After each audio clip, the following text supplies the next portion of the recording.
Hello viewers, today we're going to be taking a look at the phones in the house as of April 29th, 2025, and I am in fact filming this on my flip phone. So, first up we have the AT&T E5860, otherwise known as the Jazz phone, which is on line 3. And another thing I wanted to point out is the only reason why I haven't posted in 2 days was because I was in a power outage for 2 days, but power's back up now. Next up, we have the VTech i5871, which is still. Oh wow, it's fully charged, just like this. But yeah, these things were charging when the power came back on this morning. So yeah. Then we have the Panasonic KXTG Panasonic KXTG F350, in which that goes to here is one of the handsets, because this is actually the KXTG F353. I got this new in box at a Salvation Army, or at least my parents found it for me. They thought it would intrigue me, and it really did. Next to that is we have the proud and true VTech CS5111 with one of the most iconic ringers. That sounds a lot like Uniden for some reason. But yeah, I still have this in service because it's one of my favorites. Next, oh wait, also I forgot to mention, this is on line 1, this is on line 1, this is on line 1. Next to that, we have the Panasonic KXTC160-W, which is on line 1. And last, for the top row, we have the Uniden TRU True 348, or I'm just going to call it the True 348, which is on line 1. On the second row, we have the VTech VMix 2334, which is on line 3. As you can see, it does work.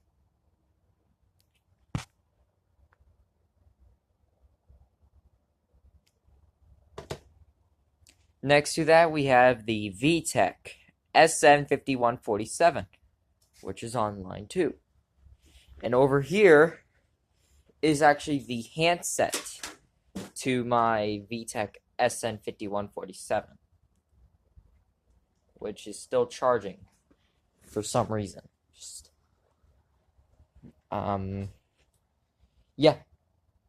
And over here we have the Uniden DXAI 4288-2, which is not currently in service. There we go. Next to that is we have my Casio Flimmate TC530, which I decided to take out of service because it was having a little bit of issues regarding the battery plug. I'm hoping that it's not like entirely failing like Hunter Schober's Casio Flimmate TC520, if you catch my drift. If you know what happened, go look it up. Just had to put that somewhere. So yeah, hoping that the connector is not going to break. Next to that, we have the GE29385 GE1-A. That's the model. Yep, that's the model. GE29385 GE1-A. And this one does not have any dead pixels, thankfully, because Atlinks tends to usually make the better GE products in terms of cordless phones. Although people in the telephone community, like me, tend to hate Thomson Consumer Electronics. Although back in the day, they did make good electronics under the GE brand, such as like alarm clocks and stuff. Next to that is, or on the third row, also these are not plugged in. On the third row, we have the GE27933 GE2-A. I think that's the model. Yeah, that's the model.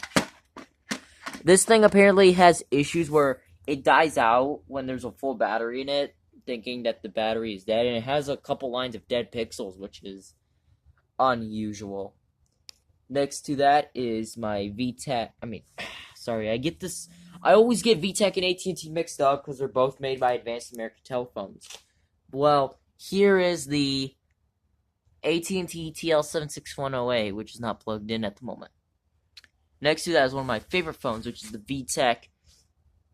Oh wait, no, this is a Panasonic KXTG E270, which is not plugged in. This is my favorite phone, one of my favorites.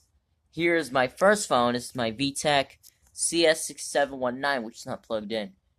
And I accidentally broke the handset for this thing, so yeah, I don't know what I'm gonna do with my IA5854. We're gonna try and fix it soon in the future. On the fourth row, we have my VTech CS5119-16. Next to that is my Uniden TRU True 346. Next to that is my VTech CS5129. Second to last is my VTech DS6621. And last but not least is my beloved AT&T 210. Well, I hope you enjoyed this video of the telephones in the house. And thank you guys for watching. Comment, like, subscribe, and I'll see you in the next video. And I hope you didn't mind the quality of this video because this was literally filmed on a flip phone.